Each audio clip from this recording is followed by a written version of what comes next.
নমস্কার বন্ধুরা, আরম্ভ হতে চলেছে আংশিক খণ্ডগ্রাস সূর্যগ্রহণ।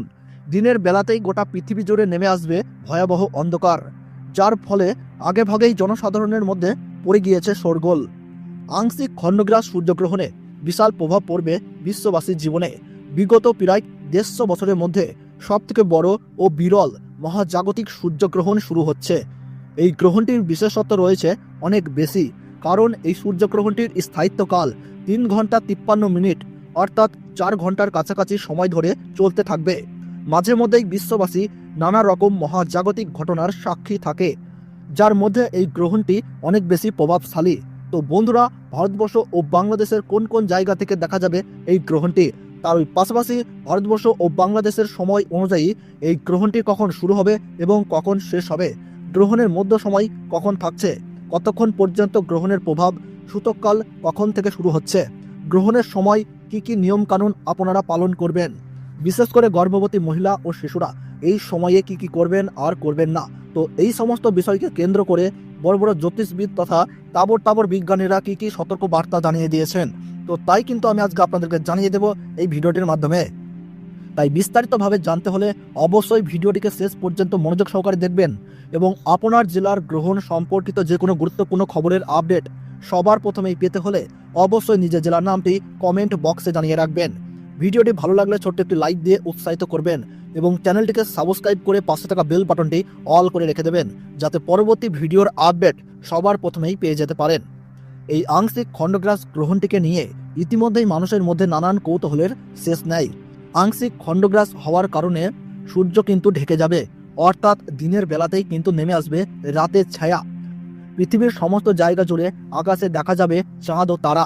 জ্যোতিষ শাস্ত্রের মতে এই আংশিক খণ্ডগ্রাস সূর্যগ্রহণে গর্ভবতী মায়েদের পাশাপাশি শিশুদের জীবনেও কিন্তু পড়বে ভয়ঙ্কর প্রভাব, এবং সেই প্রভাব থেকে বাঁচতে হলে সকলকেই কিন্তু নানা বিধিনিষেধ মেনে চলতে হবে।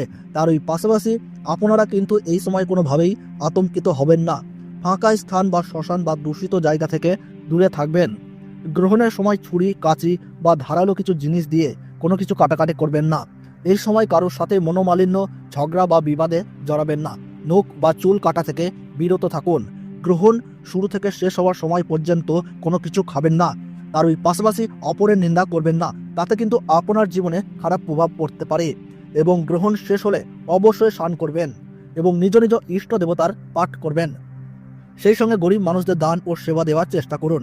পারলে পশু পাখিদেরকেও খাবার দিয়ে তাদের সেবা করুন, তাতে এই গ্রহণের অশুভ প্রভাব থেকে রক্ষা পেয়ে সফলতা পাবেন। তো ভারতবর্ষ ও বাংলাদেশ থেকে এই আংশিক খণ্ডগ্রাস সূর্যগ্রহণ শুরু হচ্ছে 29শে মার্চ 2025 সাল, বাংলা 15ই চৈত্র 1431 সাল শনিবার। ভারতবর্ষের সঠিক সময়সূচি অনুসারে এই আংশিক খণ্ডগ্রাস সূর্যগ্রহণ শুরু হচ্ছে দুপুর 2:21 এবং গ্রহণ সমাপ্ত হচ্ছে সন্ধ্যা 6:14 এবং গ্রহণের মধ্য সময় থাকছে বিকেল 4:17 এবং বাংলাদেশের সঠিক সময়সূচি অনুসারে এই আংশিক খণ্ডগ্রাস সূর্যগ্রহণ শুরু হচ্ছে দুপুর 2:51 এবং গ্রহণ পুরোপুরিভাবে সমাপ্ত হচ্ছে সন্ধ্যা 6:44 এবং গ্রহণের মধ্য সময় থাকছে বিকেল 4:47। গ্রহণের গাসমান রয়েছে 0.937। এই গ্রহণ ভারতবর্ষের কলকাতা, উত্তরবঙ্গ ও দক্ষিণবঙ্গ সহ সমস্ত জায়গা ও বাংলাদেশের ঢাকা, ময়মনসিংহ, রংপুর, ব্রাহ্মণবাড়িয়া, কুমিল্লা, খুলনা, বরিশাল, রাজশাহী, সিলাহাট সহ সমস্ত জায়গা থেকেই দেখা যাবে এবং আমেরিকা, আফ্রিকা, ইউরোপ ও রাশিয়ার উত্তরাঞ্চল থেকে দৃশ্যমান হবে। তো বন্ধুরা, ভিডিওটি ভালো লাগলে এবং গ্রহণ সম্পর্কে প্রতি মুহূর্তের গুরুত্বপূর্ণ সঠিক আপডেট পেতে হলে অবশ্যই ভিডিওটিকে একটি লাইক করবেন এবং চ্যানেলটি সাবস্ক্রাইব করে পাশে থাকা বেল বাটনটি অল করে রেখে দেবেন। তাহলে সকলে সুস্থ থাকুন, ভালো থাকুন, ধন্যবাদ।